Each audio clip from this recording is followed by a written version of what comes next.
할렐루야, 반갑습니다. 우리 주위에 성도님들 한번 인사하겠습니다. 안녕하세요. 반갑습니다. 참 잘 오셨습니다. 오늘은 로마서 5장 1절에서 2절 말씀으로 예수님 누리기라는 제목으로 말씀을 증거하고자 합니다. 제목이 좀 이상하죠? 어떻게 제목을 지을까 고민을 많이 했습니다만은 더 나은 제목이 없어서 그냥 예수님 누리기 이렇게 정했습니다. 여러분, 말이 하고 다르고 또 다르지요. 오늘 본문에 그런 것이 있어서 조금 먼저 이해를 좀 하고 가야겠는데요. 1절 우리 보시면 그러므로 우리가 믿음으로 이롭다 하심을 받았으니 우리 주 예수 그리스도로 말미암아 하나님과 화평을 누리자, 이렇게 누리자로 끝나고 있습니다. 그런가 하면 2절은 또한 그로 말미암아 우리가 믿음으로써 있는 이 은혜에 들어감을 얻었으며 하나님의 영광을 바라고 즐거워하느니라로 끝나고 있습니다. 그렇기 때문에 누리자 하고 즐거워하느니라가 1절과 2절의 차이를 느끼게 만들고 있습니다. 혹시 느껴지시는지요? 1절의 누리자는 우리에게 하나님과 화평을 누리라는 권면으로 해석이 되어집니다.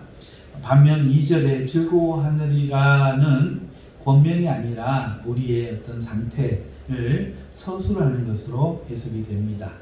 누구라도 그럴 것입니다.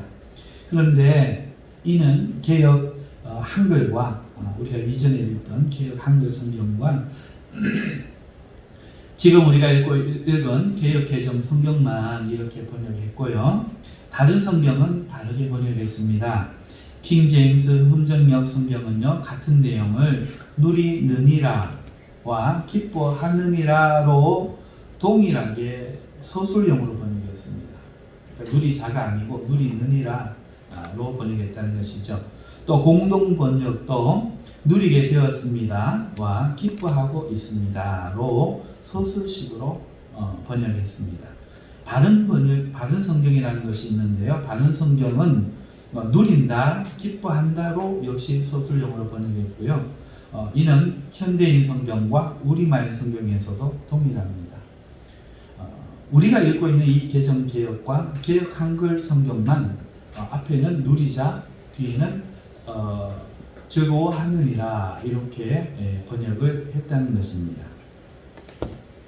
헬라어 원어 성경으로 제가 봤을 때 이 두 누리자와 즐거워하느니라는 이 동사의 시상이 하나는 현재 능동태고 하나는 현재 중간태로 조금 다르지만 다르다고 해서 우리 개역 개정처럼 번역이 되는 것이 아니라 오히려 의미상으로 개역 성경 번역 말고 나머지 성경들이 번역한 것이 원어의 뜻에 좀 더 가깝다, 이렇게 말씀을 드리겠습니다.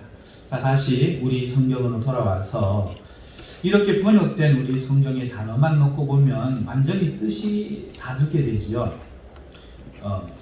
1절은 하나님과 이제는 믿음으로 의롭게 되었으니까 화평을 누려라 하는 권면과 명령이 되겠고, 그 다음에 2절은 너희가 즐거워하고 있다 하는 그런 상태를 서술하는 말이 되겠죠. 설교자로서 이것이 늘 당황스럽습니다. 성도들은 한글로 번역된 하나의 이 성경만 읽고 일반적으로 학교에서 익힌 문법이나 단어의 의미로 해석을 하고 있는데, 설교자가 그것이 틀린 것을 안다고 해도 이를 설명하지 않고 본래의 뜻으로 설교를 하면은 성도들은 받아들이기 힘들어지기 때문에 그렇습니다. 그렇다고 해서 성경 공부 시간도 아닌데 일일이 번역을 해서 이해시키기에는 또 설교라는 특성이 그것을 허용하지 못할 때가 많지요. 그래서 지금 하나 부탁을 드리고자 합니다. 설교 중에 제가 이것이 본 뜻입니다 하고 말씀드리고 시간 관계상 설명을 다 못 드릴 때에도 저를 믿고 설교를 들어주시면 고맙겠습니다. 왜냐하면 설교자가 설교할 때 성도가 목사님 하나 틀렸는데 하는 생각이 들면 거기에 꽂혀가지고 그 다음부터는 설교가 귀에 들어오지 않기 때문에 그렇습니다. 이것은 은혜를 받느냐 못 받느냐 하는 중요한 일입니다. 그러므로 그때 생각을 멈추어 주시고 다 듣고 난 뒤에 개인적으로 찾아오셔서 그 설명을 청하시면 그때 제가 천천히 알기 쉽게 설명을 드리도록 하겠습니다. 앞으로 이 점 기억해 주시고 설교 시간에 은혜 받는 일에 방해가 없도록 해주시면 참으로 감사드리겠습니다. 자, 그런 의미에서 오늘 이 1절과 2절이 짧기 때문에 제 전공을 살려서 제가 직접 원어로 한번 번역을 해보겠습니다. 1절입니다. 그러므로 믿음으로써 우리는 의롭게 된 후에 우리의 주 예수 그리스도를 통해서 하나님에게서 우리는 평화를 가집니다. 다시 한번 읽어드리겠습니다. 그러므로 믿음으로써 우리는 의롭게 된 후에 우리의 주 예수 그리스도를 통해서 하나님에게서 우리는 평화를 가집니다. 제가 원어로 직접 직역한 것입니다. 자, 여기서 보면 믿음으로 의롭게 된 후에 우리 성경에서는 믿음으로 의롭다 하심을 받았으니 라고 했는데 이 구문이 현재 분사 구문이면 이 번역이 맞습니다. 그런데 과거 분사거든요. 과거 분사는 뭐뭐 한 후에가 됩니다. 그러니 믿음으로 의롭게 된 후에라는 뜻이 되죠. 그래서 이 제가 새롭게 직역해서 드린 뜻이 원어의 뜻에 가깝습니다. 그러면 이 믿음으로 의롭게 된 후에라는 이 그 문장이 가지는 의미를 한번 생각해 봅시다. 여기에는 두 시제가 있습니다. 다시 말해서 이 한 문장 안에는 믿음 순간이 있고 또 믿음으로 믿고 난 후에 의롭게 되는 순간이 있다는 이 두 시간이 한 문장에 들어가 있는 겁니다. 잘 한번 생각해 보십시오. 믿음으로써 의롭게 된 후에, 그러니까 먼저 믿는 것이고 후 의롭게 되었다, 이렇게 우리가 두 시간으로 나눌 수 있다는 것입니다. 이것이 말하는 바를 다시 한번 의미하는 바를 다시 한번 말씀드리면, 어떤 성도가 예수 그리스도의 복음을 듣고 하나님의 복음을 듣고 난 후에 그 다음에 하나님의 용서함을 믿는 그 순간이 있고, 그리고 그 믿음이 참되면 하나님으로부터 의롭게 되는 그것이 있다 하는 것입니다. 다시 한번 말씀드리면, 복음을 듣고 믿는 순간, 받아들이고 믿는 것을 하나로 봐서 믿는 순간이 있고, 그 후에 그 믿음이 참되면 의롭게 되는 그것이 있다 하는 것이죠.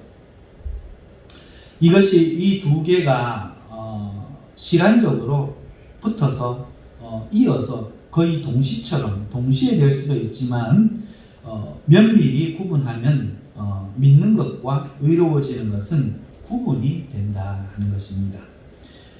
이것을 성경도 지시해 주는데요. 사도행전에서 이것을 죄사함의 기쁨이다 이렇게 말하고 있습니다.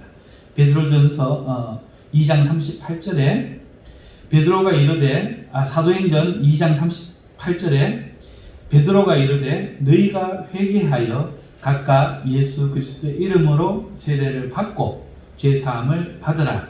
그리하면 성령의 선물을 받으리니, 이렇게 말씀하였습니다. 그러니까 각각 말이에요. 예수의 이름으로 세례를 받고는 믿는 거잖아요.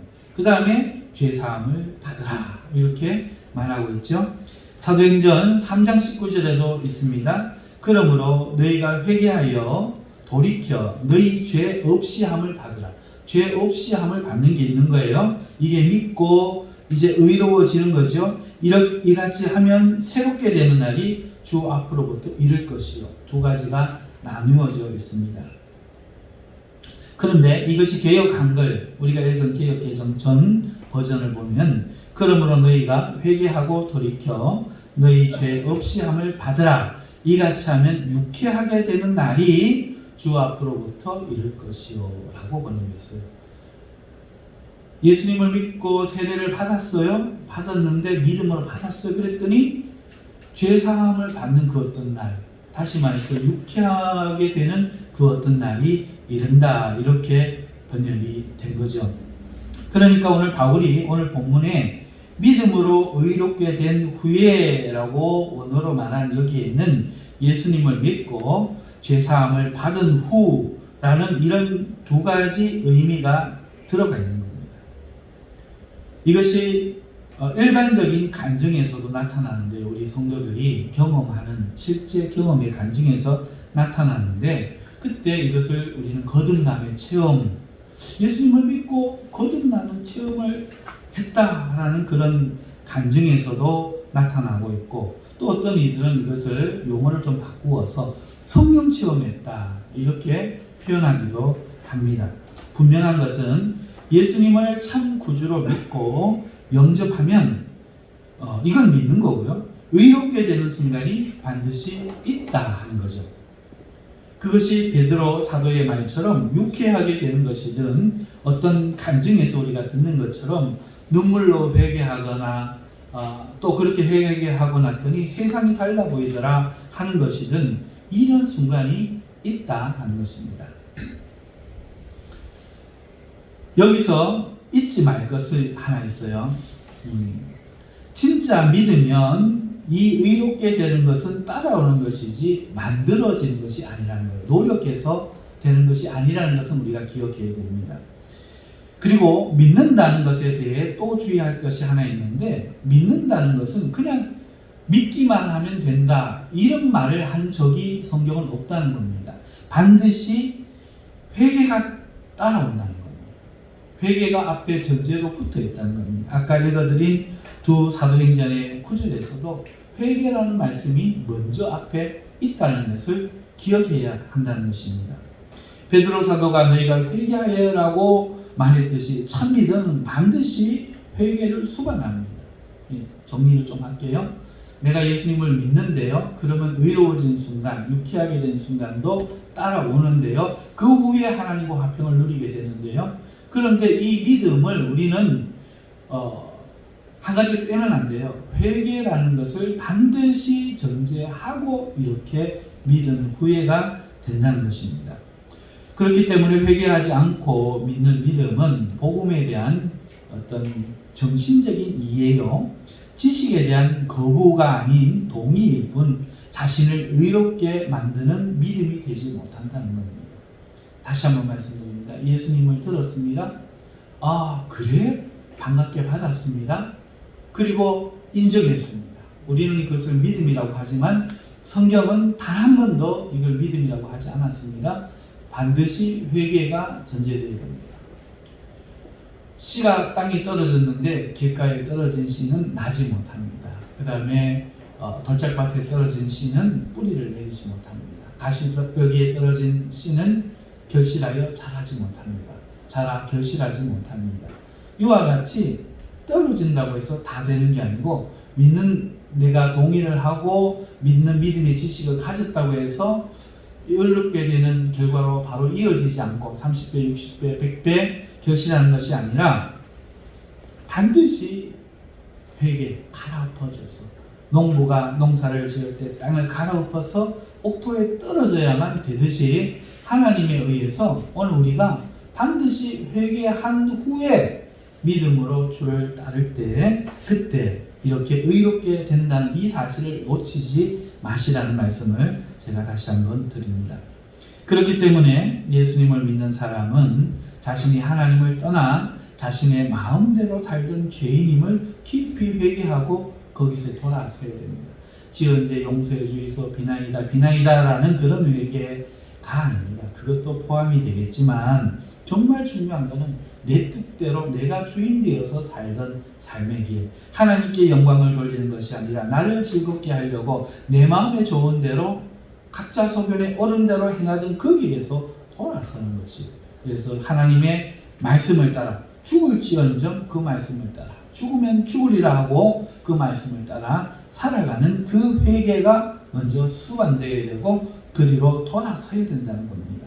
그리고 앞으로 예수님을 통해서 용서를 주시는 하나님을 섬기며 말씀을 따라 살겠노라 깊은 회개와 함께 그 다음에 자기의 모든 삶의 죄악을 떠나는 것입니다. 그리고 주님을 따라 살아갈 때 비로소 하나님으로부터 그 믿음은 참되다 여김을 받은 후에 의롭다함을 받게 되는 것입니다. 안타까운 것은 오늘날 이런 성도들이 많다는 거예요. 그렇지 못한 성도들이 많다는 거예요. 믿음을 가지고 있다고 믿는데, 자기는 믿는데 회개가 없는 가짜 믿음입니다.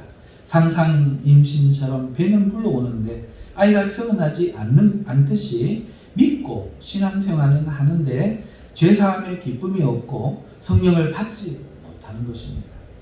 평생을 가도 양심의 소리와 지식적인 탐구는 있지만 찾아오셔서 강권적으로 역사하시는 하나님의 섭리와 인도를 경험하지 못하는 겁니다. 노력해서 되는 것이 아니라 이거는 저절로 되는 것인데 그것이 안 된다는 것입니다. 그러므로 이 설교를 들으시는 분들 중에 이러한 분이 있다면 이제라도 하나님 앞에 서야만 합니다. 깊이 마음속에 주 예수를 영접하고 그분 앞에 자신을 쪼개어 내어놓으며 용서받을 수 없는 죄인임을 고백하고 회개하고 주님께 나아오니 주여 나를 받아주옵소서 하고 진실이 주님을 불러야 할 것입니다. 참구원에 이르는 회개가 있기를 주님의 이름으로 축원합니다. 1절 후반절, 1절 전반절을 설명드렸고요. 1절 후반절은 주 예수 그리스도를 통하여 하나님에게서 우리는 평화를 가진다 라는 뜻인데요. 이 의미를 생각하기 전에 문법적인 이해를 하나만 살펴보겠습니다. 여기서 주 예수 그리스도를 통해서는 1절 하반절과 2절 하반절을 다 받고 있어요. 그러니까 우리는 번역을 이렇게 따로 해놨지만 등위 접속사 그리고 이 헬라어에서는 카인데요. 카인은 이 문장절과 이 문장절과 구를 함께 이렇게 받기도 하고 반전을 시키기도 하는데요.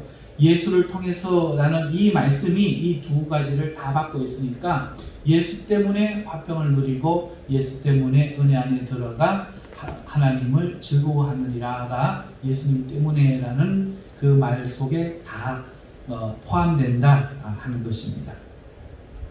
이제 하반절에 하나님에게서 우리가 평화를 가진다, 화평을 가진다를 생각해 보십시다. 믿음으로 의롭게 된 후에 예수님을 통해 즉 예수님 안에서 우리는 하나님과 화평하게 됩니다. 이때 주의할 것은 우리가 주체적으로 하나님과 화평을 가져야 한다는 것이 아니에요. 본문에서 헬라에서 말하는 것처럼 하나님에게서입니다. 예수 그리스도를 통해서 하나님에게서 우리가 화평을 가지는 겁니다. 내가 화평을 만드는 것이 아니고 하나님과 화평하려고 노력하는 것이 아니고 예수님 안에 있으면 하나님에게서 화평이 오기 때문에 가진다는 거예요. 이것이 완전히 다른 의미입니다. 하나님이 주니까 받는 것입니다. 하나님이 우리에게 적대감이 없고 죄인을 향한 분노가 없고 오직 사랑하는 마음으로 화평하고자 하는 그 의지가 예수님 안에 있을 때 우리가 그게 보인다는 거예요. 아, 하나님 나를 사랑하시는구나. 미워하지 않으시는구나. 그렇기 때문에 그 결과로 우리가 가진다 말하고 있습니다. 화평의 헤라가 아닙니다. 이것이 무엇을 말합니까? 예수님을 믿는 사람은 이런 경험을 한다는 거예요. 즉 자신이 죄를 지었는데도 하나님이 자신을 사랑하는 것을 알게 되는 것입니다.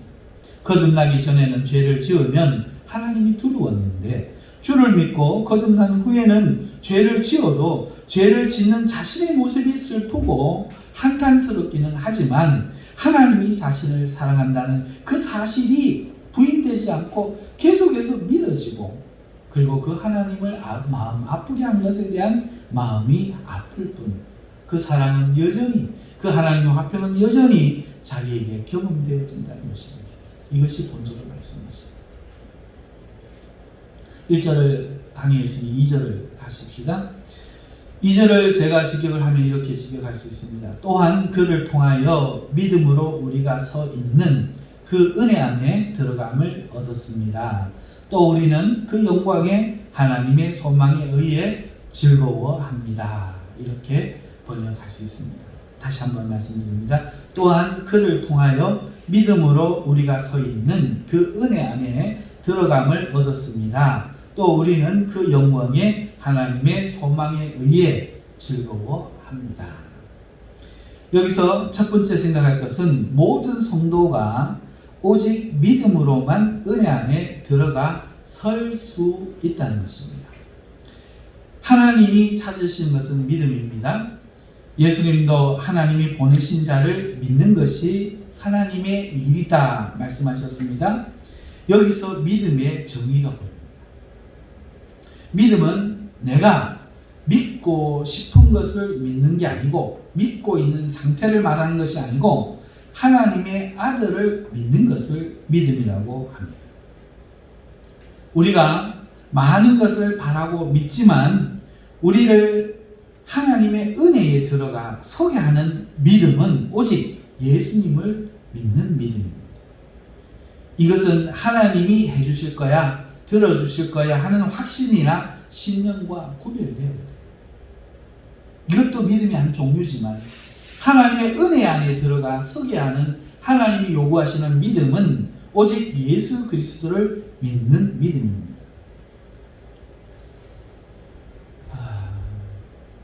설교는 준비에는 없었지만 시간이 걸릴 것 같아서 걱정은 되지만 하나만 예를 더 들어보겠습니다. 사렙과 가보가 엘리야가 시키는 대로 그렇게 준비했을 때 믿음이 있었을까요? 믿음이 없지만 시킬 때 어떻게 됐습니까? 예, 능력이 나타났습니다. 다시 말해서 믿지 못하고 해도 된다는 거예요.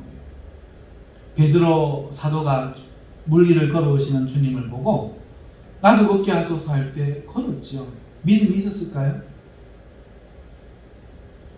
믿음이 있어서 걸었습니다. 왜냐하면 그 뒤에 의심하자 빠졌기 때문입니다. 그렇죠. 믿음이 있으니까 걷고 믿음이 없으니까 빠집니다. 그러니까 믿음에 따라 변동되는 사항들, 하나님이 들어주실 거야, 이런 종류의 믿음이 있다는 겁니다. 예를 들어가지고 이런 거죠. 구하고 의심하는 자는 받을 줄로 생각하지 마라. 이런 받아 이렇게 이런 말씀이 성경에 있잖아요. 이런 종류의 믿음. 이것은 세상 사람들하고 마찬가지입니다. 우리는 달나라에 갈 수 있어. 우리는 해저에 갈 수 있어. 하늘 날개는 없지만 비행기 타고 날 수 있어. 나는 위대한 사람이 될 거야. 이런 믿음도 심지어 하다못해 저 버스는 사고 안 날 거야. 그러니 나는 믿고 탈래. 라는 그 믿음도 우리로 하여금 하게 합니다. 다시 말해서 믿음은 우리의 신념, 확신, 신뢰 이런 감정을 포함하는 이런 믿음들 포함한 전 영역의 일이기 때문에 우리가 개념을 나누지 않고 생각해서 이 믿음조차도 하나님 은혜의 믿음조차도 같이 포함시켜서 생각하다 보니까 어떨 때는 이렇고 어떨 때는 저런 것 같지만 다른 영역이라는 거죠. 하나님이 요구하시고 하나님의 은혜 안에 서게 하는 그 믿음, 오늘 바울 사도가 로마서에서 우리를 의롭게 하는 그 믿음은 오직 예수 그리스도를 믿는 믿음입니다. 예수님에 대한 나의 확신이 아니고 예수님이 하나님의 아들이심을 믿는 믿음을 말하는 것입니다. 다시 설교로 돌아가서 이것은 예수님도 말씀하셨습니다. 요한복음 14장 14절에 내 이름으로 무엇이든지 내게 구하면 내가 행하리라. 그러니까 믿음의 대상이 예수님이에요. 기도할 때 이루시는 주체가 내가 행하리라 예수님입니다. 요한복음 16장 23절에도 말씀합니다. 그날에는 너희가 아무것도 내게 묻지 아니하리라. 내가 진실로 너희에게 이르노니 너희가 무엇이든지 아버지께 구하는 것을 내 이름으로 주시리라. 주님이 주시기도 하고 하나님 아버지가 주시는데 결코 다른 것을 안 주시고 예수님 이름으로 주신다 하는 겁니다. 즉 우리는 우리 자신이 믿음이 있느냐 아니면 믿음이 없느냐, 내 확신이 있느냐 아니면 동요하고 있느냐, 이런 것을 믿음으로 우리가 생각을 하지만 그렇지 않습니다. 떨지라도 주님을 믿는 겁니다. 이거 아직 이해 못 하시는 분위기라서 두 가지 예를 다시 한번 들고 갑니다. 아는 거니까 짧게 설명드릴게요. 여러분 6월절 날 생각해 보십시오. 문설주에 피를 발랐습니다. 두 집이 있습니다. 한 집은 믿고 바르고 잔치하고 웃고 있는데 한 집은 입을 뒤집어 쓰고 웁니다. 슬퍼합니다. 두려워합니다. 어느 집이 구원받습니까? 바로 이겁니다. 둘 다 구원받습니다. 왜? 하나님의 조건은 문설주에 피를 바르는 거거든요. 내 마음의 확신의 상태가 아니라 믿고 예수님을 바라보는 것 그 자체가 믿음이다가 이 믿음이라는 뜻의 말씀의 뜻인 거예요. 이 정도 설명이면 충분할 것 같아서 다른 설명은 생략하겠습니다. 내가 믿음이 있느냐 없느냐가 아닌데 우리는 자꾸 내 마음 이것을 믿음의 상태로 믿음이 있느냐 없느냐의 상태로 바라봅니다. 내가 어떻게 하든지 간에 바라보면 되는 거예요. 바라보면 돼요. 엄밀히 말해서 하나님이 요구하시는 것은 예수님을 믿느냐 이것을 지금 말씀한다는 겁니다. 우리가 주의 이름으로 구하면 그 예수님 때문에 하나님이 주실 것을 믿느냐 예수님 때문에 주실 것을 믿느냐를 믿는 거지 네가 예수님을 믿었기 때문에 주실 것을 믿느냐가 아니라는 거예요. 예수님 때문에 예수님을 믿을 만한 분인 줄 네가 믿느냐 한다는 것입니다. 그래서 전자는 자신의 믿음을 믿느냐 마느냐 하는 것이라면 후자는 예수님을 믿고 확신하느냐 하는 것이죠. 이것은 다른 겁니다. 우리가 보통은 생각을 나누어서 이렇게 하지 않는 것이죠. 사도 바울은 2절을 통해서 우리가 믿음으로 이 은혜 안에 들어가 서 있다고 말하고 있습니다. 이 믿음으로 들어가서 은혜 안에 우리가 서 있다. 예수님은 우리를 구원하실 줄 믿습니까? 예수님을 믿습니까? 예수님을 믿는 나를 믿습니까? 이게 완전히 다르다. 다시 한번 묻겠습니다. 예수님이 구원자이심을 믿습니까? 그분은 구원받는 거, 은혜 안에 들어갔습니다. 회개가 전제되었다.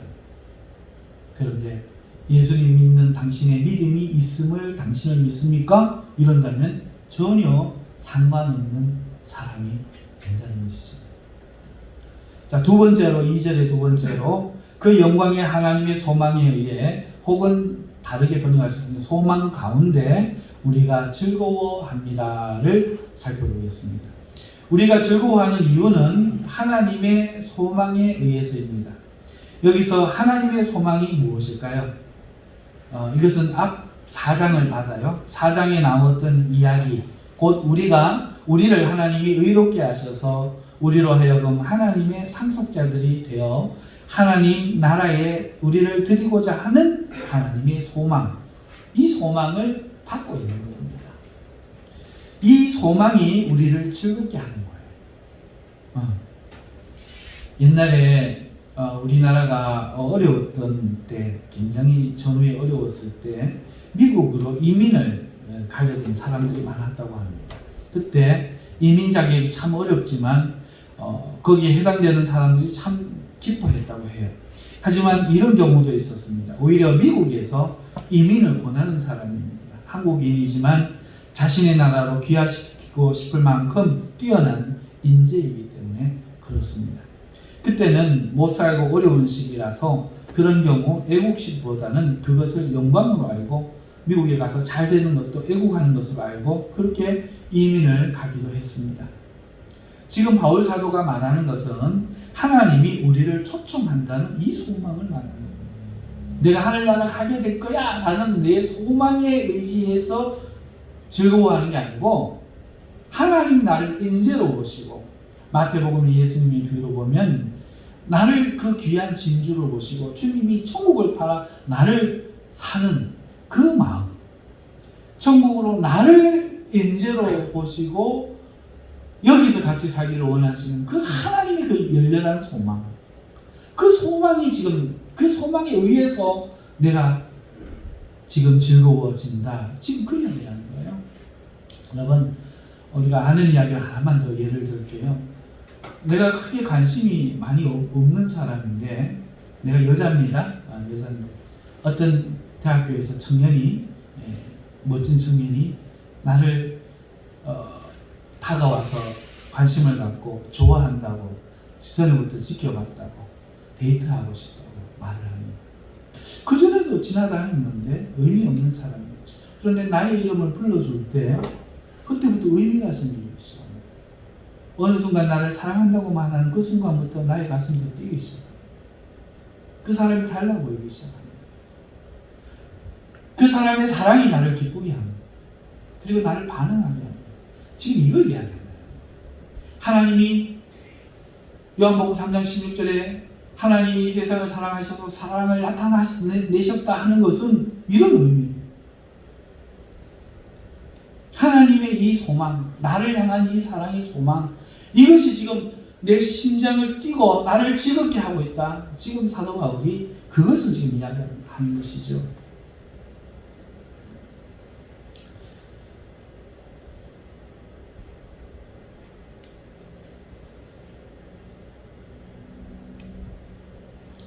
오늘 믿는다 하는 것은 그렇기 때문에 바울에 의하면 이 하나님의 초대를 받은 것을 알고 즐거워한다는 것이죠. 어떻습니까? 이 하나님의 소망이 여러분을 지금 즐겁게 하고 있습니까? 이 눈물과 슬픔과 억압과 비리와 온갖 죄의 세상에서 살고 있는 우리 자신을 초대하기 원하시는 하나님의 소망 때문에 오늘 이 세상이 변하여 하나님의 소망 때문에 즐거움으로 여기서 살아가고 있습니까? 믿음은 이것인 줄 믿습니다. 자, 여기까지가 제가 원어로 아 다르고 다르가 이렇게 달라요. 그래서 어쩔 수 없이 조금 설교 시간에 적합하지 않은 그런 그 학문적인 이야기들이 좀 들어가고 번역이 들어갔지만 제가 굳이 번역을 해서 들려준 로마서 5장 1절에서 2절의 의미가 여기에 있습니다. 자, 이제 이 본문을 정리하면서 한 가지를 살펴보고 말씀을 마치려고 합니다. 우리가 믿고 의롭게 된 후에 예수 그리스도를 통해서 하나님에게서 오는 화평을 누리고 예수님을 통해서 우리가 믿음 안에 서 있는 이 은혜 안에 들어감을 얻었으며 예수님 때문에 영광의 하나님의 소망에 의해 즐거움을 누리고 있습니다. 이런 예수님은 오늘 우리에게 누구인가? 이것을 묻고 싶은 겁니다. 이 예수님은 그러니까 우리에게 누구일까요? 무엇일까요? 오늘 예수님은 내 마음에 어떤 즐거운 존재가 되고 어떤 존재입니까? 이것을 생각해 보려고 합니다. 어떤 이들은 이 예수님을 억지로 사랑하려고 하고 있어요. 제가 만난 많은 성도들이 그래요. 난 사랑이 부족해. 난 예수님을 더 사랑해야 돼. 많이 노력하는 것을 보았습니다. 괴로워하고 힘들어하는 것을 보았어요. 왜 그럴까요? 제가 늘 인용하는 베드로 사도의 말씀처럼 예수님을 사랑하는 것이 믿음의 결국 영혼의 구원을 받은 것이기 때문에 그래요. 그래서 예수님을 사랑하려는 것입니다. 예수님을 즐거워하려고 애를 씁니다. 하루의 삶 가운데 예수님을 잊지 않고 기억하고 떠올리려 애를 씁니다. 하지만 묻겠습니다. 이게 정상입니까? 내가 예수님을 사랑하려 하는 것이 모두 불신앙입니다. 제가 설명을 드렸던 것처럼 신앙에는 상승신학과 하강신학이 있습니다. 상승신학은 내가 하나님께로 가는 신학입니다. 하강신학은 하나님이 나에게로 찾아오시는 신학입니다. 세상의 종교들의 모든 것을 신학으로 나눈다면 그것은 다 상승신학입니다. 내가 부처가 되는 거고 도교는 내가 무의자연하여 신선이 되는 거고 뉴에이지나 마음 공부나 뭐 이런 것들은 내가 마음을 다스려서 모든 것들을 해결하는 거죠. 주체가 나에게 있는 것이죠. 오직 기독교 안에서도 오직 은혜를 고백하는 참된 신자만이 하강신학, 나를 찾아오시는 하나님을 의해요. 내가 발견한 하나님이 아니라 하나님이 발견한 나, 그 나를 사랑하신 그 하나님의 은혜, 그 은혜를 말하는 거예요. 그러니까 오늘 우리가 예수님을 사랑하려고 하는 것은 모두가 불신앙입니다. 그런데 우리는 그거밖에 몰라요. 배가 고프면 밥을 지어야 밥을 먹죠. 밥을 지으려면 돈이 있어야 되니까 돈을 벌어야 돈을 벌죠. 일을 해야 봅니다. 우리는 내가 능동이 되어서 무엇을 해야만 하는 것에 어려서부터 길들여졌고 어려서부터 주어졌습니다. 우리는 창세기 1장을 읽어도 아무런 감흥이 없어요. 하나님 모든 걸 창조해놓고 나를 짓고 안식하셨다. 이게 감흥이 안 와요. 왜 그랬지? 첫날부터 지어갖고 나를 일시켜야 되는데 이렇게 우리는 생각이 들죠. 우리는 뭘 하려고 지어진 존재가 아니에요. 누리고 하나님 안에서 쉬고 하나님과 함께 하려고 지어진 존재라는 겁니다. 처음부터 그렇습니다. 자, 그런데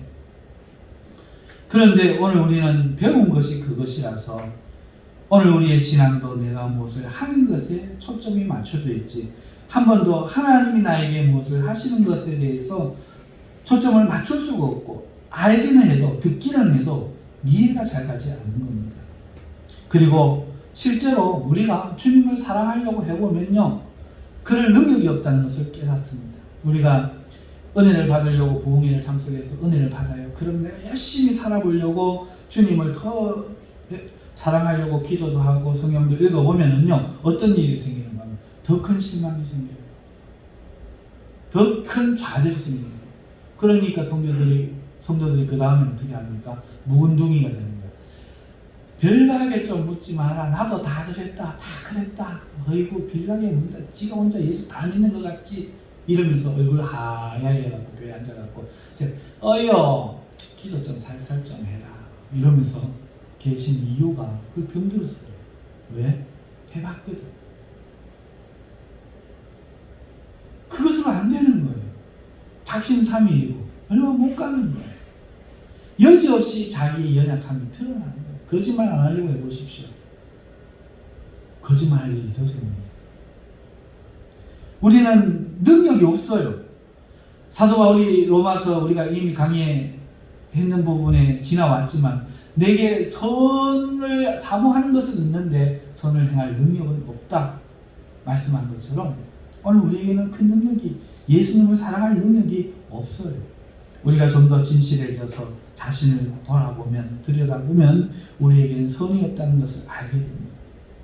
우리는 죄의 형벌에서 벗어나고자 다급히 그리고 절박한 마음으로 예수님을 붙들고 있는 거예요. 만일 그 소망이 예수님 외의 것으로 이루어진다고 해도, 예수님 아닌 다른 것을 구원받을 수 있다고 해도 예수님은 그렇게 부르겠습니까? 사랑은 그렇게 만들어지는 게 아니에요. 돈 많은 남자에게 결혼하고 싶은 여자 이야기가 드라마에 나오는 것처럼 그건 돈이 좋은 거지 사랑이 아닙니다. 그러면 어떻게 해야 합니까? 우리가 예수님을 사랑할 수 있는 마음이 없는 것을 고백해야 돼요. 우리는 모두 마음으로부터 하나님을 떠난 자들임을 자백해야 됩니다. 내가 마음으로부터 하나님을 떠나 있는 거예요. 이걸 인정하고 싶지 않은 거예요. 우리 마음에서 나는 것은 이기심과 욕심과 온갖 거짓과 더러운 분입니다. 로마서 1, 2, 3장에 계속 나온 이야기가 이거잖아요. 이것을 스스로 어찌할 수 없고 도저히 우리 힘으로는 하나님을 참되게 믿을 믿음이 없음을 하나님께 자백하면서 눈물로 구원해 주시길 간절히 요청해야 합니다. 기도의 자리에서 진실하게 그 구원을 받아들이고 믿을 때, 그때 하나님의 의롭게 하심을 받고 성령을 받아야 우리 마음에 그리스도를 향한 참사랑이 비로소 생깁니다. 하지만 많은 이들이 이것을 형식적으로 해요. 진실한 마음으로 우리가 할 수는 없지만 그럼에도 몸부림치고 금식하며 회개할 수는 있는데 이렇게 하지 않는다는 거예요. 다시 한번 설명해 드릴게요. 내가 하나님을 사랑하고 믿을 수 없는 이런 마음이 됐잖아요. 그러면 하나님 앞에 그걸 고백하고 하나님의 은혜를 구하기는 것까지는 해요. 하는데 이게 어느 수준 어느 정도인가 하니까 그냥 인식 수준이고 형식적으로 한두 번 해보고 끝난다는 겁니다. 내게 진실한 마음은 없지만 그래도 하나님 앞에 하나님 하고 막 들어주실 때까지 바지가랑이를 붙잡고 아버지 하고 매달리는 이 매달림이 없다는 거예요. 형식적인 신앙. 이게 없다는 거예요. 예수님이 믿음을 가르쳐 주실 때 가나안의 개 취급을 받으면서 개도 주의 상에서 떨어지는 부스러기를 먹어서 있지 않습니까? 불의한 재판관에게 기도하는 그 간청한 여인의 이야기를 들려주면서 마지막 때에 이 믿음을 보겠느냐? 여러분, 믿음은 그거라는 거예요. 진실한 상태가 아니라는 거예요. 내가 하나님을 진실하게 믿어졌기 때문에 주님을 불러서 믿음으로 의로워지는 게 아니라 우리는 그러지 못한다는 거예요. 부를 때부터 하며 삐딱하고 잘못되어 있고 내 마음은 주님 아니면 딴 거 없나 찾고 있는 그 상태가 우리라는 거예요. 이런 상태를 내가 해결하지 못하고 참되어질 수 있는 기회가 내가 죽을 때까지 살아도 없을 테니 하나님이여, 당신을 미워하는 이 마음, 당신의 사랑을 이용하는 이 마음이 변해지기를 주님께서 해결해 주시기를, 이 문둥병자를 고쳐주시기를 주님이여 소망합니다. 주님, 내가 차라리 죽을지언정 여기서 떠나지 않겠습니다. 기도하고 바지가랑이 붙들고 눈물이 나면 나는 대로 안 나면 안 나는 대로 회개하며 그 자리에 머물러 있는 자가 없다 하는 것입니다. 제가 여러 번 했던 간증 한 가지를 다시 한번 해서 이해를 돕도록 하겠습니다. 제가 신학하도록 부르심을 받고 학교에 다닐 때입니다. 그날도 지하에 기도실에 발냄새가 진동하는 그 기도실에 들어갔습니다. 여느 날처럼 주님 하고 불렀습니다. 그러나 달랐습니다. 기도가 나오지 않고 내 목소리만이 공허하게 기도실 안을 떠돌았습니다. 순간 당황했습니다. 아버지? 주님? 대답이 없자 끌려왔습니다. 나 혼자인 듯 느꼈습니다. 아버지하고 부르면 눈물도 나고 기도가 폭포처럼 쏟아지던 여느 때와는 너무도 다르고 마치 혼자가 된 듯 나를 두고 하나님이 어디 가신 것만 같은 그런 마음이 들었습니다.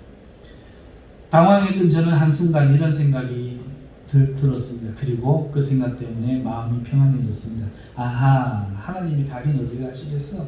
온 세상에 계시는 분인데 아마 지금 숨을 쉰 게지.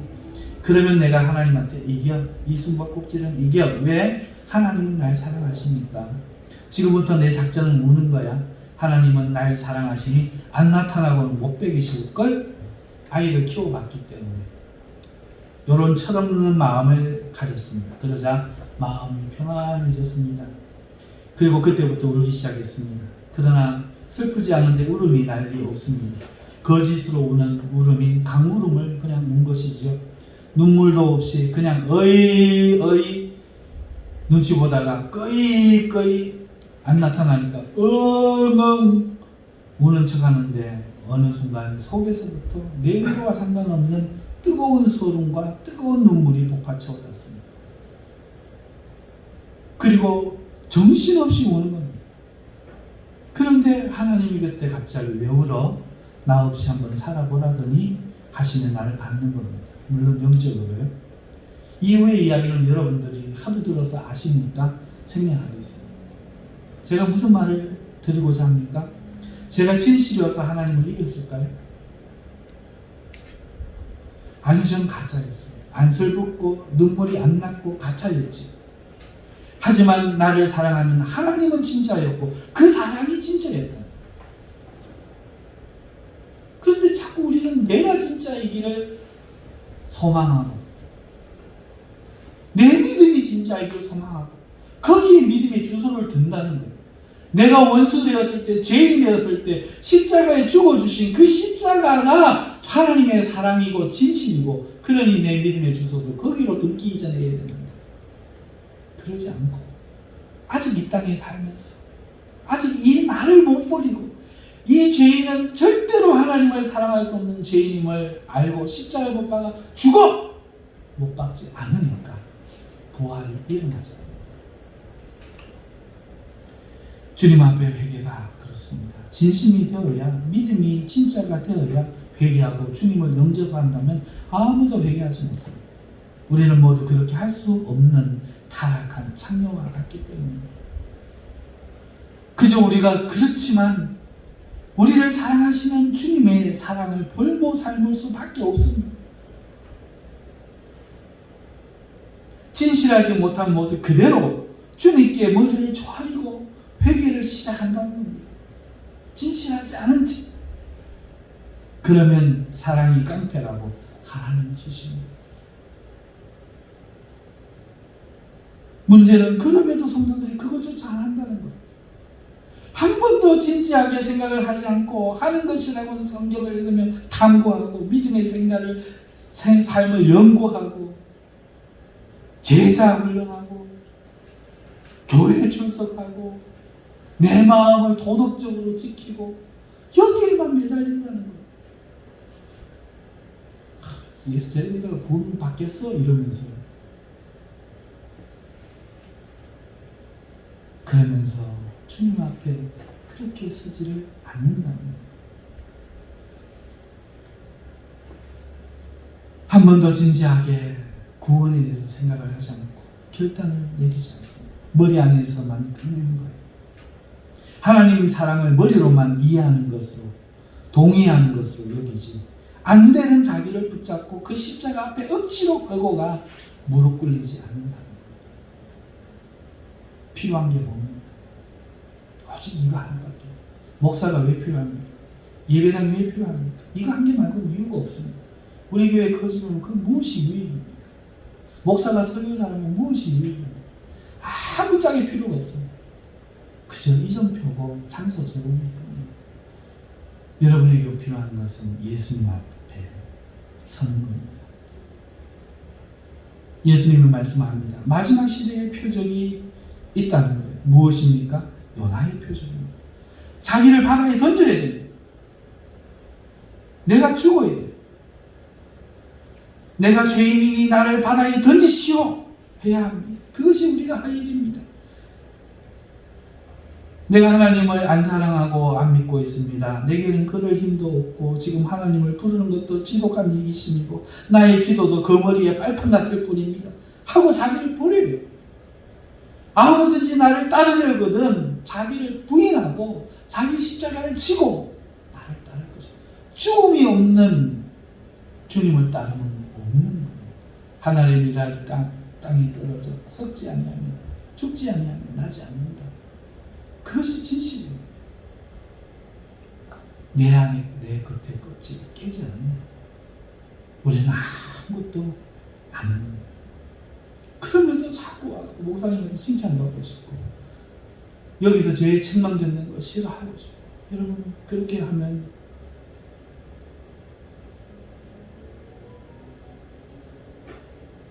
오늘 로마서 5장 1절과 2절의 말씀은 경험이 안 됩니다.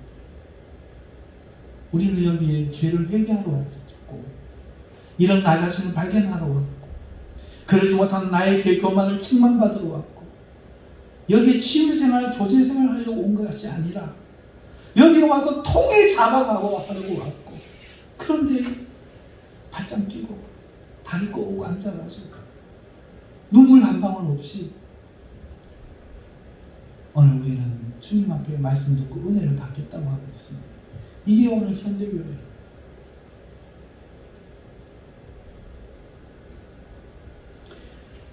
오늘 우리가 나 자신을 죽였어. 예수님과 세례로 연합하였어. 나의 육체의 정욕과 이생의 자랑과 안목의 정욕을 저 십자가의 몫을 기꺼이 받기 위하여 나를 미워하고 오직 나의 산 것은 이제 예수님 때문에 산다 고백하는 바울처럼 그렇게 주님께 붙들어야 돼.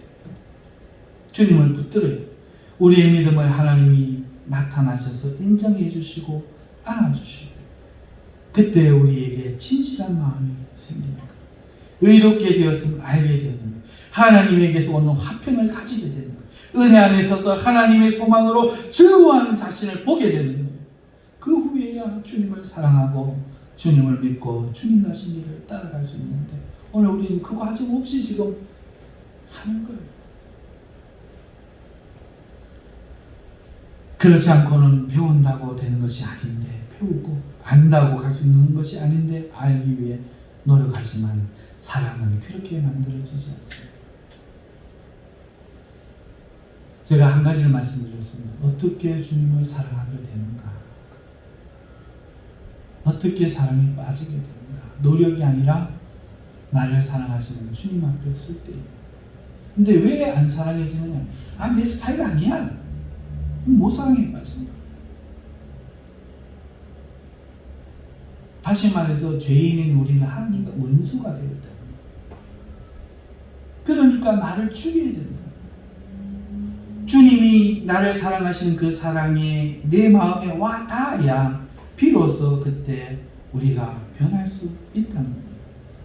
그것을 우리는 믿고 난 후에, 믿고 의로워지고 난 후에라고 표현하는 것이고, 그 후에 1절 하반절과 2절 말씀을 우리가 누리는 것이죠. 아직도 이것을 인간의 의지로 하려고 하시는 분이 있거나 이렇게 이해하시는 분이 있다면 오늘 이 말씀으로 깨달으시기를 주님의 이름으로 축복합니다. 만일 거듭나지 못하신 분이 있다면 이 복음의 말씀이 생명의 말씀이 되시기를 주님의 이름으로 축복합니다. 우리 다 함께 기도하겠습니다.